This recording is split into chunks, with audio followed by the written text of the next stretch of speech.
Trouve-toi un vrai travail, a dédaigné maman lors de la réunion. Ton truc en ligne est pathétique. J'ai simplement souri. 2 jours plus tard, Challenge publiait son numéro de la présidente directrice générale de l'année. Mon visage en couverture, fortune nette de 515 millions d'euros à 34 ans. Le visage de maman est devenu complètement blême. Je m'appelle Sophie Martin, et pendant 6 ans, ma famille a cru que j'étais une ratée. Pas en difficulté, pas en train d'essayer une ratée complète et embarrassante. La réunion de famille dans la maison de mes parents au bord du lac d'Annecy aurait dû être une célébration. Mon frère, l'enfant prodige, Marc, venait d'être nommé associé dans son cabinet d'avocat. Le mari de ma sœur Juliette avait été promu directeur régional des ventes. Même mon cousin Thomas était là, tout frais après avoir conclu sa première affaire immobilière. Et puis, il y avait moi. Sophie, ma chérie, a demandé ma tante Lydie avec ce ton apitoyé que j'avais appris à détester, tu fais toujours ce truc sur Internet ? Je me tenais près de la table du buffet, une assiette à la main. Toute la famille s'est tournée pour me regarder. 37 personnes, tous les yeux rivés sur la déception de la famille. Oui, toujours, ai-je dit simplement. Maman est intervenue comme elle le faisait toujours, passant en mode gestion de crise. Elle y travaille depuis des années. Nous n'arrêtons pas de lui dire de postuler à de vrais postes, mais... Elle a esquissé ce sourire pincé qui disait tout. Vous savez à quel point elle peut être têtue. Marc a ri. Serette, je pourrais te décrocher un entretien dans mon cabinet. Poste d'assistante juridique, niveau débutant, mais au moins c'est un travail légitime. Ça va, merci. Vraiment, a renchéri Juliette, un verre de vin à la main. Parce que maman a dit que tu es toujours dans ce minuscule appartement. Pas de voiture, pas d'économie. Sophie, tu as 34 ans. J'ai pris une bouchée de salade de pommes de terre. Je n'ai rien dit. Papa s'est joint à la conversation, sa voix portant sur toute la terrasse. Nous nous inquiétons pour toi, ma chérie. Cette fantaisie d'entreprise en ligne. Ça fait 6 ans. À un moment donné, il faut faire face à la réalité. Thomas, enhardi par le consensus du groupe, a ajouté son grain de sel. Un de mes amis a tenté l'aventure de la jeune pousse, il a perdu 3 ans de sa vie. Maintenant, il a un vrai travail chez Amazon, et il se construit un véritable avenir. C'est ce que nous voulons pour toi, a dit maman en posant sa main en mon épaule. Un avenir, la sécurité, pas ça. Quoi que tu fasses. J'ai souri. J'apprécie votre inquiétude. Vraiment ? La voix de maman s'est faite plus aiguë. Parce qu'honnêtement, Sophie, c'est embarrassant. Les gens me demandent ce que fait ma fille, et que suis-je censé dire ? Oh, elle a un site web. C'est pathétique. Le mot est resté en suspens dans l'air. Pathétique. 37 membres de la famille l'ont entendu. Certains semblaient mal à l'aise. La plupart ont hoché la tête en signe d'approbation. Trouve-toi un vrai travail, a dit fermement maman. S'il te plaît, pour ton propre bien. J'ai posé mon assiette. J'y réfléchirai. J'ai quitté la réunion plus tôt, prétextant une échéance professionnelle. Personne ne m'a cru. Je pouvais entendre Juliette rire alors que je me dirigeais vers ma voiture. Une échéance professionnelle, pourquoi ? Son blog ? Ce que ma famille ne savait pas, ce que je leur avais délibérément caché pendant 6 ans, c'est que je ne gérais pas un blog. Je dirigeais Santé Protège, l'entreprise de cybersécurité en santé connaissant la croissance la plus rapide en Europe.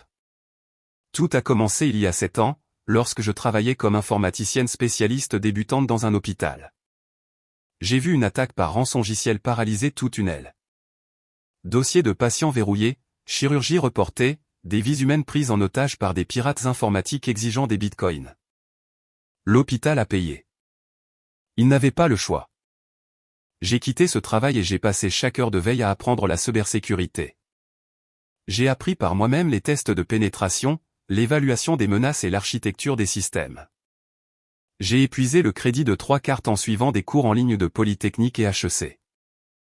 Je vivais de nouilles instantanées et je travaillais depuis des cafés parce que la connexion Wi-Fi de mon appartement était meilleure chez Starbucks. Ma famille pensait que j'étais au chômage. Je construisais une entreprise. Le premier client était une petite clinique dans la Drôme. Ils m'ont payé 2800 € pour auditer leur système. J'ai trouvé 17 vulnérabilités et je les ai toutes corrigées. Ils m'ont recommandé à une autre clinique, puis à une autre. En moins d'1 an, j'avais 42 clients et 350 000 € de revenus. J'ai embauché mon premier employé, David, un programmeur brillant que j'avais rencontré sur un forum de sécurité en ligne. Puis 2 autres, puis 5. Je n'ai jamais rien dit à ma famille. Chaque fois que maman me demandait des nouvelles de mon truc en ligne, je disais que ça allait bien et je changeais de sujet. Chaque fois que Marc proposait de m'aider avec mon curriculum vitae, je le remerciais et je déclinais. Ils ont pris ma stratégie pour un échec. À la 3e année, Santé Protège comptait 47 employés et 11 millions d'euros de revenus. Nous avions obtenu des contrats avec 3 grands réseaux hospitaliers et 2 compagnies d'assurance. J'avais fait l'objet d'un portrait dans Madine en tant que étoile montante de la sécurité en santé. Maman a appelé ce jour-là. Sophie, ta tante m'a envoyé un article. Quelqu'un portant ton nom est mentionné. C'est toi. Oui. Oh. Eh bien, c'est gentil, ma chérie, mais tu sais, ces trucs de technologie, ça va et ça vient. Marc dit que tu devrais vraiment envisager. J'ai arrêté d'écouter. À la 4e année, nous avons atteint 43 millions d'euros de revenus.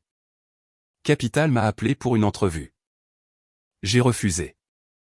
Challenge a pris contact. J'ai refusé. Je n'étais pas prête à ce que ma famille sache. Pas encore.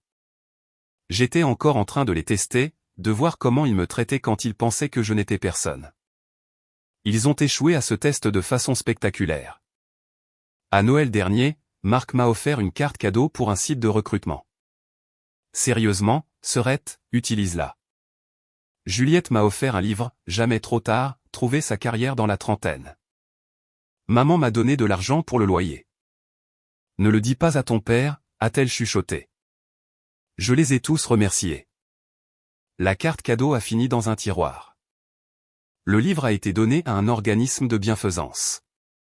L'argent, je l'ai versé à un fonds de bourse pour les femmes dans la technologie. À la 5e année, Santé Protège comptait 340 employés répartis dans 4 bureaux. Nous avions obtenu des contrats gouvernementaux d'une valeur de 82 millions d'euros. Ma fortune personnelle nette a dépassé les 370 millions d'euros. Je possédais un appartement terrasse à Paris, payé comptant, mais je gardais mon ancien appartement pour les apparences. Je conduisais une Clio d'occasion parce que c'est ce que ma famille attendait. Je ne me cachais pas. J'observais. Chaque commentaire dédaigneux, chaque regard apitoyé, chaque fois qu'il parlait de moi comme si je n'étais pas dans la pièce, je me suis souvenu de tout. La réunion d'été a été mon point de rupture. Pas à cause de ce que maman a dit, bien que, pathétique, et certainement piqué. C'était le regard sur son visage quand elle l'a dit. Comme si elle croyait sincèrement que j'étais une déception. Comme si elle avait complètement renoncé à moi. Je suis rentré à Paris en silence, mon téléphone vibrant des messages du groupe de discussion familiale. Juliette, je me sens si mal pour Sophie. 6 ans et rien à montrer. Marc, nous devons organiser une intervention. Ça a trop duré. Tante Lydie, quel dommage. Elle était si brillante quand elle était enfant. Thomas, mon offre de la mettre en contact avec des recruteurs tient toujours. Papa, nous lui parlerons à la Toussaint. Assez, c'est assez. J'ai éteint mon téléphone. 2 jours après la réunion, mon assistante, Emma, a frappé à la porte de mon bureau. Sophie, le photographe de Challenge est là. Ils veulent faire la séance photo dans la salle de conférence principale. C'est vrai. L'article de Challenge. 3 mois plus tôt, le magazine Challenge m'avait contacté pour son numéro annuel de la présidente directrice générale de l'année.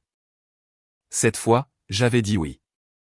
Non pas parce que je voulais la publicité, mais parce que j'en avais assez d'être invisible pour les personnes qui auraient dû croire en moi depuis le début. La séance photo a duré 4 heures. Ils voulaient des clichés de moi au bureau, avec mon équipe, devant notre salle des serveurs, assise à mon bureau. La journaliste, Catherine Dubois, m'a interviewé pendant 2 heures. Votre histoire est remarquable, a dit Catherine. Bâtir une entreprise de 515 millions d'euros en 6 ans. Comment votre famille a-t-elle réagi à votre succès? J'ai souri. Ils ne le savent pas encore. Les sourcils de Catherine se sont haussés. Ils ne le savent pas? Ils pensent que je gère un petit site web.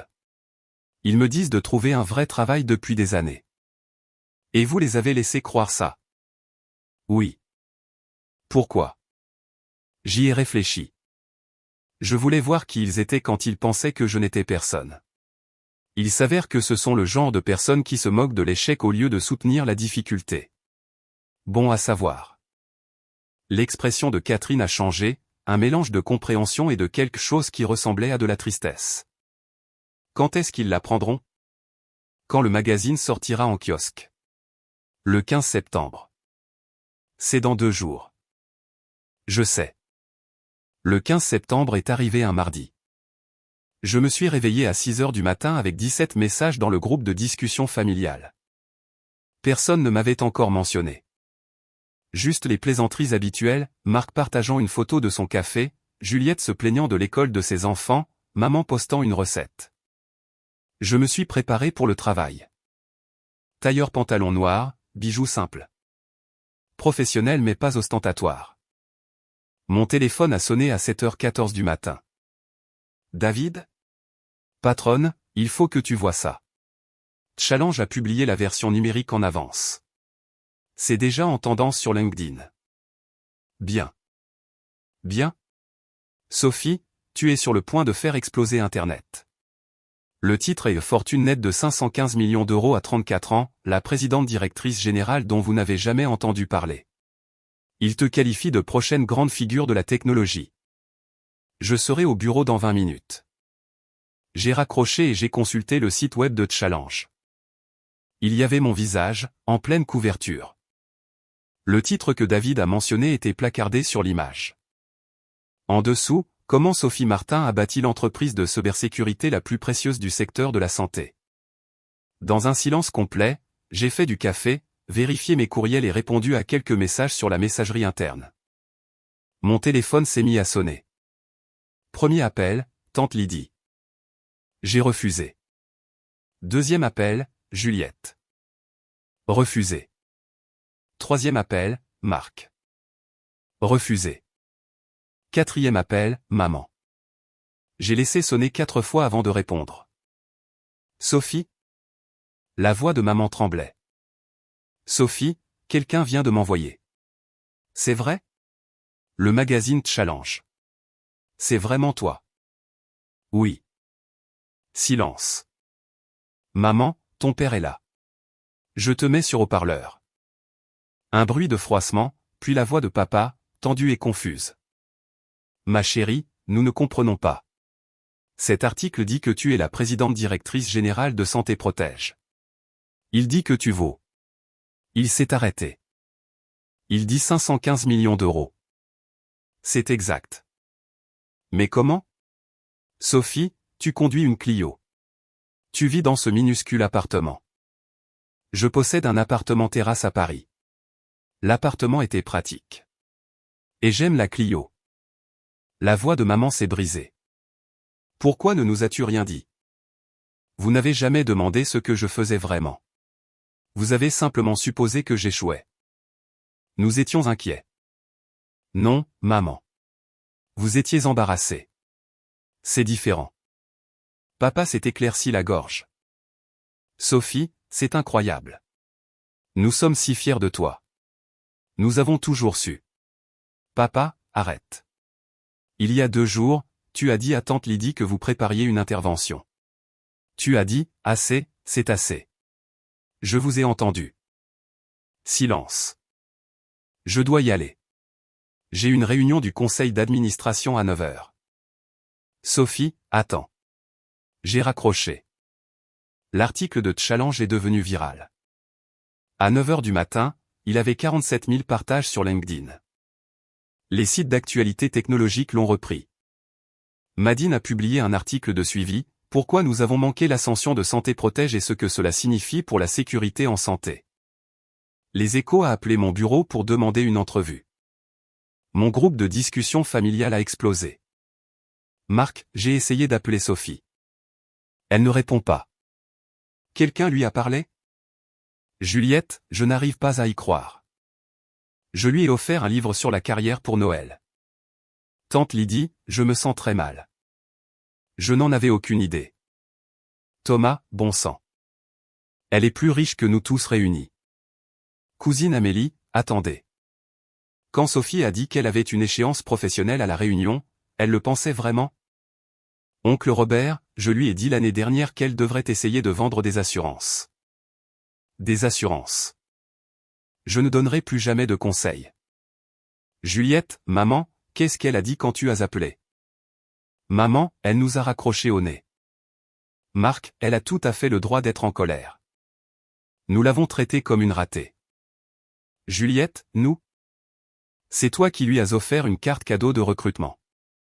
Marc, toi, tu lui as offert un livre d'orientation professionnelle, Juliette. Papa, tout le monde, calmez-vous. Nous arrangerons ça à la Toussaint. Marc, la Toussaint est dans 2 mois, papa. Juliette, et si elle ne vient pas? Personne n'a répondu à cela. Les demandes des médias n'ont pas cessé. Capital voulait une entrevue de suivi. Les Échos voulaient que je participe à une table ronde. 3 balados différents ont demandé ma participation. Un agent littéraire a appelé pour un contrat de livre. J'ai tout refusé, sauf une chose, un portrait pour la semaine de la tech sur la construction d'une entreprise en secret. Le journaliste, David Perrin, a posé la question que tout le monde voulait voir répondue. Pourquoi cacher votre succès à votre famille? Je me suis adossé à mon fauteuil de bureau. Je ne me cachais pas. J'observais. Les gens révèlent qui ils sont quand ils pensent que vous n'avez rien à leur offrir. Ma famille m'a montré exactement ce qu'elle pensait de la difficulté, des chemins non conventionnels, de tout ce qui ne correspondait pas à sa définition du succès. Et que vous ont-ils montré? Que leur soutien était conditionnel. Tant que j'avais l'air d'une ratée, j'étais une source d'embarras. Dès que Challenge m'a validé, je suis soudainement devenu digne d'être célébré. J'ai fait une pause. J'ai appris plus sur ma famille au cours de ces 6 années que pendant les 28 précédentes. Pensez-vous que vous vous réconcilierez? Je ne sais pas. Un vrai changement exige une prise de responsabilité. S'ils veulent une relation avec moi, ils doivent reconnaître ce qu'ils ont fait et pourquoi c'était mal, pas seulement s'excuser parce que je suis soudainement devenu célèbre. L'article a été publié 3 jours plus tard avec le titre « Le test de 6 ans de Sophie Martin et pourquoi sa famille y a échoué ». Il est devenu viral immédiatement. La réaction de ma famille est arrivée par vagues. Vague 1, choc et incrédulité, 15 à 16 septembre. Des dizaines d'appels auxquels je n'ai pas répondu. Des textos allant de « ça ne peut pas être vrai » à « il faut qu'on parle » à « s'il te plaît, rappelle-nous ». Vague 2, fierté et célébration, 17 à 18 septembre. Maman a posté la couverture de Challenge sur Facebook, tellement fière de ma brillante fille. Présidente directrice générale de l'année. Article de fête, Marc a mis à jour son profil LinkedIn, reconnaissant de venir d'une famille de grands accomplisseurs. Ma sœur est en train de changer le secteur de la santé. Juliette a posté une vieille photo, j'ai toujours su que celle-ci était spéciale. Présidente directrice générale de l'année. Sœur fière, je n'ai aimé ni commenter aucune de ses publications. Vague 3, confusion et blessure, 19 à 21 septembre. Message vocal de maman, Sophie, je ne comprends pas pourquoi tu nous exclus. Nous t'aimons. S'il te plaît, rappelle-moi. Courriel de papa, ma chérie, nous avons fait des erreurs, mais nous sommes une famille. Parlons-en. Texto de Marc, Sœurette, je comprends que nous avons tout gâché, mais 6 ans? Tu nous as laissé croire que tu étais en difficulté pendant 6 ans. Ce n'est pas juste non plus. Vague 4, colère et justification, 22 à 24 septembre. Juliette dans le groupe de discussion familiale, honnêtement, Sophie fait du cinéma. Nous étions inquiets pour elle. Ce n'est pas un crime. Tante Lydie, je suis d'accord. Nous ne savions pas. Comment aurions-nous pu? Elle nous a menti. Thomas, si elle voulait du soutien, elle aurait dû nous dire ce qu'elle faisait vraiment. J'ai fait une capture d'écran de toute cette conversation et l'ai envoyée à mon avocat. Gardez ça. J'en aurai peut-être besoin plus tard.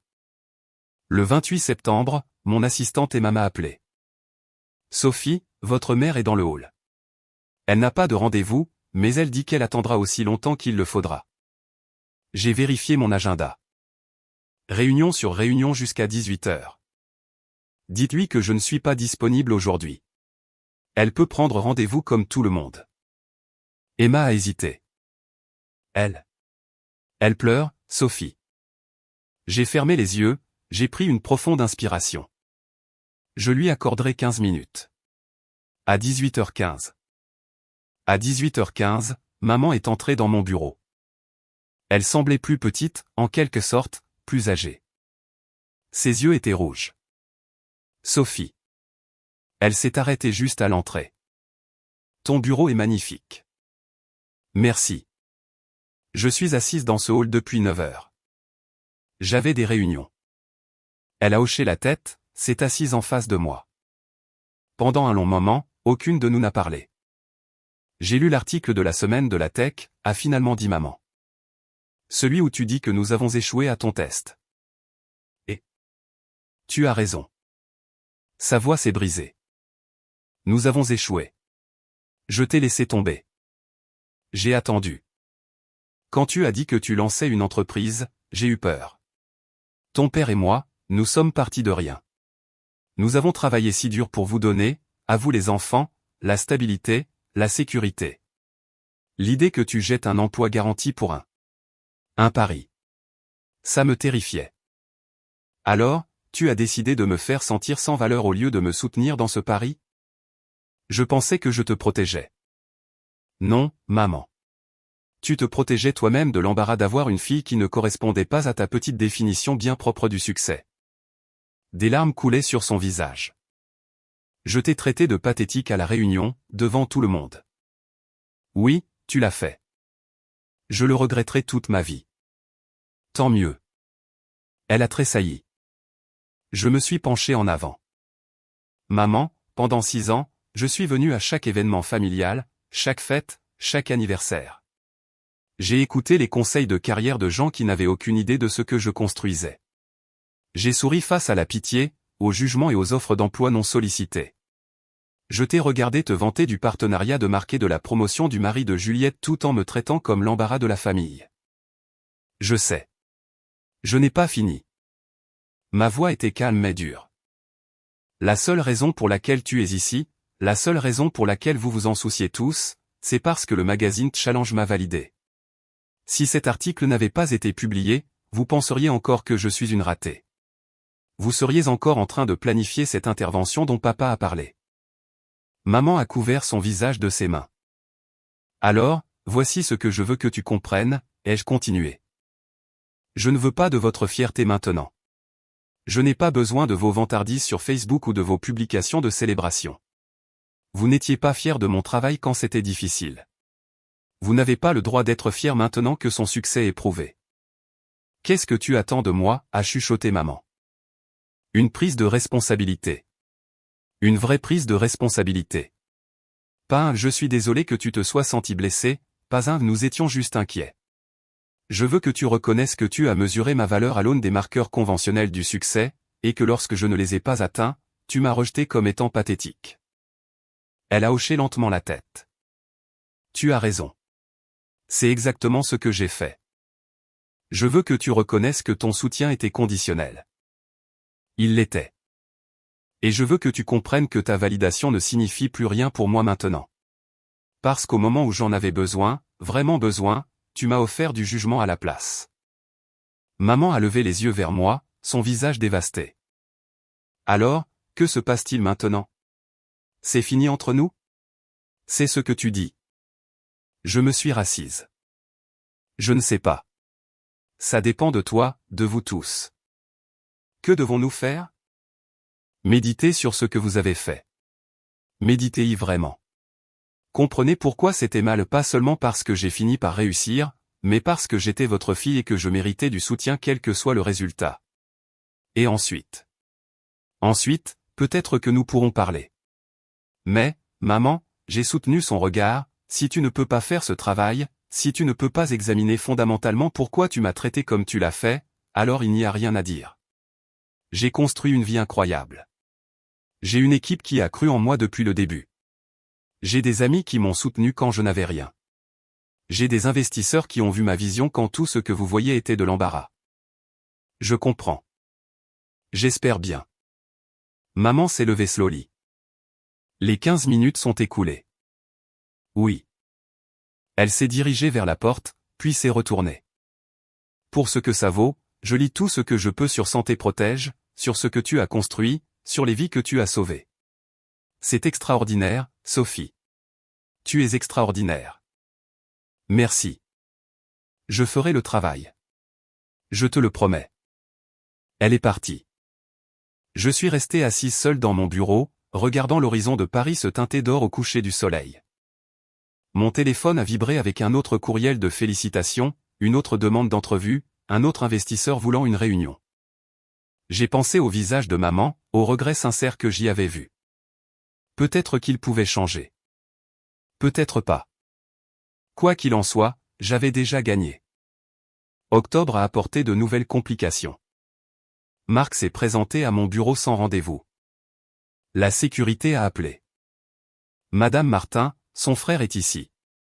Devons-nous le faire monter? A-t-il un rendez-vous? Non, madame. Alors non. 1 heure plus tard, Marc était toujours dans le hall. Emma est allée le voir 2 fois. Finalement, à 16 heures, j'ai cédé. Il est entré dans mon bureau dans son costume d'avocat, un dossier à la main. Belle vue, a-t-il dit. Tu n'es pas venu ici pour discuter de ma vue. Il s'est assis et a ouvert le dossier. Tu as raison. Je suis venu m'excuser. Et je suis venu te montrer ça. Il a fait glisser un document sur mon bureau. C'était sa publication Facebook du 17 septembre. En dessous, des centaines de commentaires de ses amis et collègues. Lis ceux qui sont surlignés, a dit Marc. Je les ai parcourus. Attends, tu as offert à ta sœur une carte cadeau pour un site de recrutement à Noël? C'est brutal. Ta sœur a bâti une entreprise de 515 millions d'euros et tu lui as offert un poste d'assistante juridique débutante? C'est complètement fou. C'est tellement embarrassant pour toi, Marc. Imagine penser que tu avais plus de succès qu'une présidente directrice générale présentée dans Capital. Tu ne savais vraiment pas, ou tu n'as pas pris la peine de demander? La voix de Marc était basse. Je reçois des commentaires comme ça depuis 3 semaines. Mon associé directeur m'a posé des questions à ce sujet. Ma femme m'a posé des questions à ce sujet. Mes amis m'ont posé des questions à ce sujet. Et j'ai réfléchi à ce que tu as dit, sur le fait que nous n'avons jamais demandé ce que tu faisais vraiment. Nous avons juste supposé. Il a fait une pause. Je me disais que j'étais solidaire, que je t'offrais des opportunités, que j'essayais d'aider. Mais ce n'était pas le cas. Non, j'étais condescendant. Je te traitais comme un cas de charité parce que ça me faisait sentir important, ça me faisait sentir comme celui qui réussissait. Il m'a regardé droit dans les yeux. Je suis désolé, Sophie. Vraiment désolé. Pas parce que tu as du succès maintenant, mais parce que j'aurais dû respecter tes choix quel que soit le résultat. Je l'ai étudié. Tu le penses vraiment? Ou tu le dis parce que tes collègues pensent que tu es un crétin? Honnêtement? Les deux. Les commentaires m'ont forcé à affronter quelque chose que je ne voulais pas voir. Mais ça ne rend pas la prise de conscience moins réelle. C'est juste. Nous sommes restés assis en silence un moment. Tu vas venir pour la Toussaint, a demandé Marc. Je ne sais pas encore. Juliette est en pleine crise. Elle est convaincue que tu la détestes. Je ne la déteste pas. Je suis déçu par elle. C'est différent. Elle t'a offert un livre sur la carrière. Oui, elle l'a fait. Marc a ri, mais c'était un rire sans joie. Mon Dieu, nous avons vraiment été terribles, n'est-ce pas? Oui, vous l'avez été. Il s'est levé. Eh bien, pour ce que ça vaut, je lis tout sur Santé Protège. Votre architecture de conformité au RGPD pour les données de santé est brillante. Nous utilisons des cadres similaires dans notre pratique de conformité d'entreprise. Merci. Et Sophie, il a fait une pause à la porte. Je sais que je ne le mérite pas, mais j'aimerais vraiment retrouver ma sœur. La vraie, pas la version que nous avons inventée dans nos têtes. On verra. Après son départ, j'ai réfléchi à cette conversation. Marc avait toujours été l'enfant prodige, celui qui faisait tout bien. Qu'il admette publiquement qu'il avait eu tort, cela signifiait quelque chose. Peut-être pas assez, mais quelque chose. Le 15 novembre, 2 semaines avant la Toussaint, j'ai reçu une enveloppe Chronopost à mon bureau. À l'intérieur se trouvait une lettre manuscrite de papa. 8 pages, recto verso. Elle commençait par « Sophie, j'ai passé les 2 derniers mois à réfléchir au père que je voulais être par rapport au père que j'ai réellement été. » Il a détaillé chaque moment dont il pouvait se souvenir où il avait dénigré mes rêves, chaque fois qu'il m'avait suggéré d'être réaliste, chaque fois qu'il avait insinué que mon chemin était insensé. Je me disais que j'étais pragmatique, a-t-il écrit. Mais la vérité, c'est que j'avais peur. J'ai travaillé dans la même usine pendant 35 ans parce que c'était sûr. Je n'ai jamais pris de risque parce que je ne pouvais pas me permettre d'échouer. Quand tu as décidé de faire ce grand saut, cela a menacé tout ce en quoi je croyais en matière de sécurité et de stabilité. La lettre continuait, mais voici ce que je n'ai pas compris, ma peur n'était pas de la sagesse. C'était juste de la peur. Et j'ai laissé cette peur empoisonner la façon dont je voyais ton courage. Parce que c'est ce que c'était, Sophie, du courage. Tu as tout risqué pour construire quelque chose qui comptait. Tu as passé 6 ans à travailler plus dur que je ne l'ai jamais fait. Et au lieu d'être émerveillé par ton dévouement, j'ai appelé ça une fantaisie. À la page 6, son écriture devenait plus brouillonne, comme s'il pleurait en écrivant. Quand tu as raccroché au nez de ta mère et moi, j'étais en colère. Je pensais que tu étais injuste. Mais ensuite, j'ai lu cet article de la semaine de la tech, celui où tu dis que nous avons échoué à ton test, et j'ai réalisé que tu avais raison. Nous avons échoué.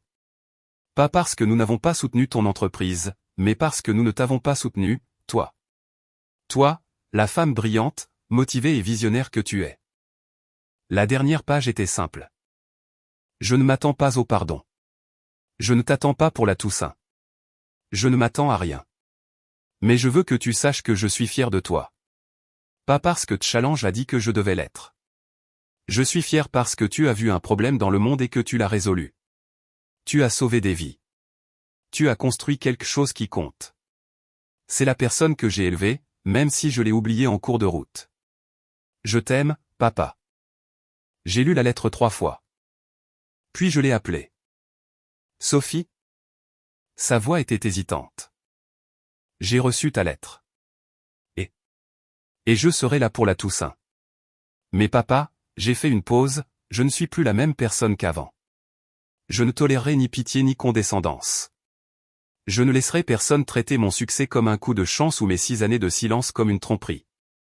Compris? Et si quelqu'un, n'importe qui, a fait un commentaire sur le fait que j'aurais dû leur dire plus tôt ou qu'ils ont toujours su que je réussirais, je m'en vais. Je m'assurerai que tout le monde le sache. Bien. Le jour de la Toussaint est arrivé, froid et clair. J'ai conduit jusqu'à la maison de mes parents au bord du lac dans ma Clio, parce que j'aimais sincèrement cette voiture, et je suis arrivé à 14 heures. Toute la famille était déjà là, 37 personnes, les mêmes 37 qui avaient été témoins de maman me traitant de pathétique 3 mois plus tôt. Je suis entré, et la pièce est devenue silencieuse. Maman s'est approchée la première. Sophie, merci d'être venue. Papa m'a serré dans ses bras ensuite, en murmurant, j'ai fait le travail. Je te le promets. Puis Marc m'a étreinte. Puis Juliette, qui pleurait. Je suis tellement désolé, a dit Juliette. Le livre sur la carrière. Je pensais aider, mais j'étais juste condescendante. Oui, je sais. Tante Lydie s'est approchée avec précaution. Sophie, je te dois d'énormes excuses. En effet. J'ai lu des articles sur Santé Protège, sur les attaques par rançongiciel dans les hôpitaux que vous avez empêchés. Vous avez sauvé des vies. C'est le but. Oncle Robert s'est éclairci la gorge. Pour mémoire, je ne donnerai plus jamais de conseils de carrière non sollicités. Ma suggestion sur les assurances était ridicule. J'allais dire idiote, mais oui, ai-je proposé. Quelques personnes ont ri nerveusement. Thomas s'est approché avec sa femme. Sophie, j'ai essayé de te trouver des entrevues d'embauche chez Amazon. Amazon. Alors que tu pourrais acheter la division santé d'Amazon avec ton argent de poche. Pour être juste, je ne pourrais pas vraiment l'acheter, mais j'apprécie les excuses. Lentement, la pièce s'est détendue. Les conversations ont commencé. Les gens ont posé de vraies questions sur Santé Protège, sur la sécurité en santé, sur mon équipe. Pas « combien d'argent as-tu » mais « quel problème résous-tu » Pendant le dîner, papa s'est levé avec son verre de vin. « Je veux dire quelque chose » a-t-il annoncé. La pièce s'est tue. Il y a 3 mois, nous étions tous assis autour de cette table et nous avons qualifié le travail de Sophie de pathétique. Nous nous sommes moqués de ses rêves. Nous avons remis en question ses choix. Il m'a regardé. Nous avions tort. Complètement, totalement tort. Et je veux m'excuser publiquement auprès de ma fille pour ne pas avoir vu ce qui était juste devant nous, une femme brillante qui construisait quelque chose d'extraordinaire. Bien dit, a dit Marc en levant son verre. Mais plus que ça, a continué papa, je veux m'excuser d'avoir rendu notre soutien conditionnel, d'avoir mesuré sa valeur à l'aune de normes conventionnelles, d'avoir supposé l'échec là où nous voyons la difficulté. Sa voix s'est brisée. Sophie, tu méritais mieux de notre part, et je te promets que nous ferons mieux à l'avenir. La pièce était silencieuse. Puis ma cousine Amélie s'est levée. J'aimerais dire quelque chose aussi. Sophie, je suis enseignante. Je gagne 43 000 € par an. Tu gagnes bien, considérablement plus. Mais tu ne m'as jamais fait sentir inférieur. Tu n'as jamais agi comme si ma carrière était moins importante que la tienne. C'est le genre de succès qui compte vraiment. D'autres ont hoché la tête. Marc s'est levé à son tour. Sophie nous a testés pendant 6 ans, et nous avons échoué de manière spectaculaire. Mais elle nous a fait un cadeau avec ce test. Elle nous a montré qui nous sommes quand les choses ne vont pas comme nous le voulons. C'est une dure vérité, mais c'est une vérité que nous devions affronter. Maman s'est levée en dernier. J'ai traité ma fille de pathétique. Je porterai cette honte pour le reste de ma vie. Mais Sophie, si tu me le permets, j'aimerais passer le reste de ma vie à prouver que je peux faire mieux. Je me suis levé lentement. 37 paires d'yeux rivaient sur moi. J'apprécie les excuses, ai-je dit. Vraiment. Mais je veux que vous compreniez tous quelque chose. Je n'ai pas construit Santé Protège pour vous prouver que vous aviez tort. Je l'ai construit parce que la sécurité en santé était importante, parce que des gens souffraient, parce que j'ai vu un problème que je pouvais résoudre. J'ai regardé autour de moi dans la pièce. Votre validation n'était pas le but. Ça n'a jamais été le but. J'ai appris à trouver ma valeur dans mon travail, dans mon équipe, dans les vies que nous sauvons. C'est ça, le vrai succès. Mais, j'ai fait une pause, j'ai aussi appris autre chose. J'ai appris que je mérite d'avoir dans ma vie des gens qui me soutiennent inconditionnellement. Qui célèbrent l'effort, pas seulement les résultats, qui voient la difficulté comme une croissance, pas comme un échec. Donc, à l'avenir, c'est ce dont j'ai besoin de vous tous. Pas de la fierté parce que Challenge l'a dit. Pas de la célébration parce que je suis riche, mais un respect sincère pour le travail lui-même, pour le parcours, pour la personne que je suis, quel que soit le nombre attaché à mon nom. Maman pleurait. Papa hochait la tête. Marc a levé son verre à nouveau. À Sophie, a-t-il dit. La présidente directrice générale dont nous avions besoin mais que nous ne méritions certainement pas. La pièce a ri. Les verres ont tinté. À Sophie, ont-ils fait écho? J'ai souri. Cette fois, cela semblait vrai. Plus tard dans la soirée, je me tenais sur la terrasse qui surplombait le lac. Ma cousine Amélie m'a rejointe. C'était intense, a-t-elle dit. C'était nécessaire. Vas-tu leur pardonner? J'y ai réfléchi. Je ne sais pas. Le pardon n'est pas un interrupteur. C'est un processus. Ils m'ont profondément blessé. Ils m'ont fait douter de ma propre valeur pendant des années. Mais ils essaient. Vraiment. Ça compte pour quelque chose. Amélie a souri. Pour ce que ça vaut, j'ai toujours pensé que tu étais brillante, même quand je ne comprenais pas ce que tu faisais. Merci. Et Sophie, ce test que tu as créé. C'était du génie. Cruel, peut-être, mais du génie. J'ai ri. Je préfère penser que c'était stratégique. Si ça t'aide à dormir la nuit, Madame la présidente directrice générale. Nous sommes restés là dans un silence confortable, à regarder le soleil se coucher sur le lac. Mon téléphone a vibré. Un message de David. Patronne, Les Échos vient de publier ses prédictions technologiques pour l'année prochaine. Il qualifie Santé Protège de l'entreprise de santé la plus importante d'Europe. Je pensais que tu devais le savoir. J'ai souri et j'ai rangé mon téléphone. La validation était agréable, mais ce n'est pas pour ça que j'ai construit cette entreprise. Je l'ai construite parce que c'était important. Et ça, plus que les couvertures de challenge ou les excuses familiales ou une fortune nette de 515 millions d'euros, ça, c'était la vraie réussite. Santé Protège s'est agrandi pour atteindre 520 employés. Nous avons ouvert des bureaux à Lyon et à Bordeaux. Nos revenus annuels ont atteint 165 millions d'euros. Maman a commencé à faire du bénévolat pour une organisation à but non lucratif qui aide les femmes à créer des entreprises. Elle m'appelait une fois par semaine, non pas pour se vanter auprès de ses amis, mais pour me poser de vraies questions sur mon travail. Papa a rejoint un groupe de thérapie pour les parents qui avaient eu du mal à soutenir les parcours non conventionnels de leurs enfants.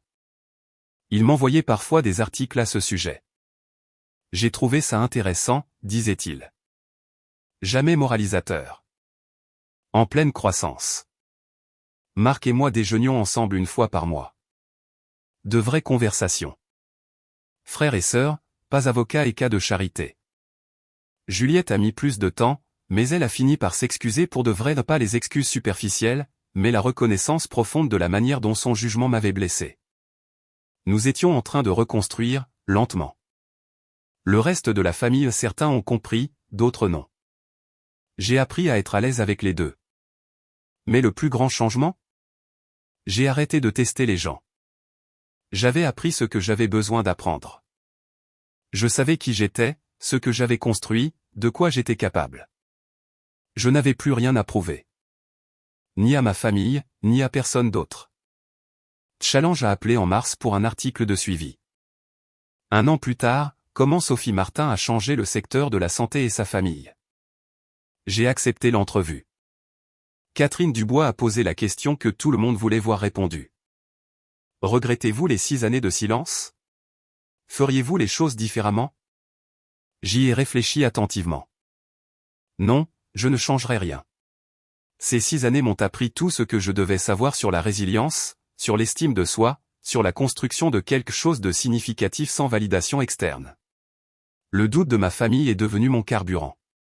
Leur dédain est devenu ma motivation. Et maintenant ? Maintenant qu'ils savent, ils peuvent faire partie de mon parcours. Mais à mes conditions.